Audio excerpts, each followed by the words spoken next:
রাধে রাধে বন্ধুরা, তোমরা সবাই কেমন আছো? সবাইকে কৃষ্ণপ্রীতি শুভেচ্ছা। আজকে আমি তোমাদের জন্য নিয়ে এসেছি এমন একটি বিষয় যা অনেকের মনের মধ্যে প্রশ্ন আছে। সেটা হলো, কৃষ্ণ কি সত্যই ভগবান?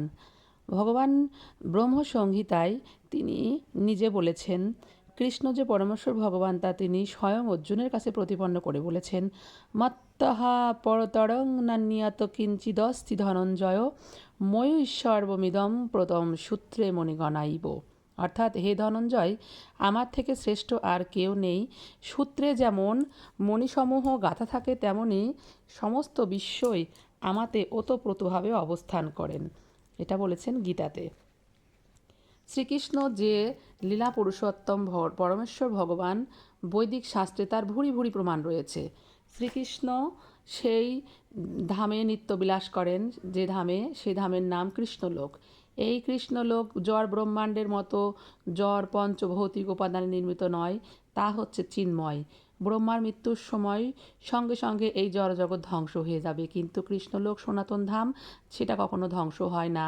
চিন্ময় ধাম কৃষ্ণলোক তিনটি প্রকোষ্ঠে বিভক্ত: গোলোক, মথুরা, দ্বারকা। এই জড়জগতের অন্তর্গত ভারতবর্ষেও আমরা গোকুল, মথুরা, দ্বারকা ধামসমূহ দেখতে পাই।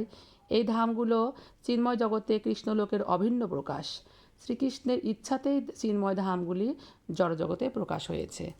তাহলে আমরা দেখতে পাই যে এই যে ভৌম বৃন্দাবনে গোলক, মথুরা এবং দ্বারকা অস্তিত্ব আছে।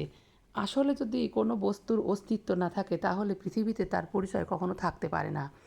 সেখান থেকে আমরা যুক্তি দিয়ে, তর্ক দিয়ে, বিচার বিশ্লেষণ করলে বুঝতে পারি যে চিন্ময় ধামে অবশ্যই বৃন্দাবন, গোকুল, দ্বারকা, মথুরা এগুলো আছে বলেই আজ আমরা এই জড়জগতে, অর্থাৎ এই পৃথিবীতে তার অস্তিত্ব দেখতে পাই। রাধে রাধে। তোমাদের যদি আমার এই আলোচনাটি ভালো লেগে থাকে, তাহলে অবশ্যই চ্যানেলটিকে সাবস্ক্রাইব করবে এবং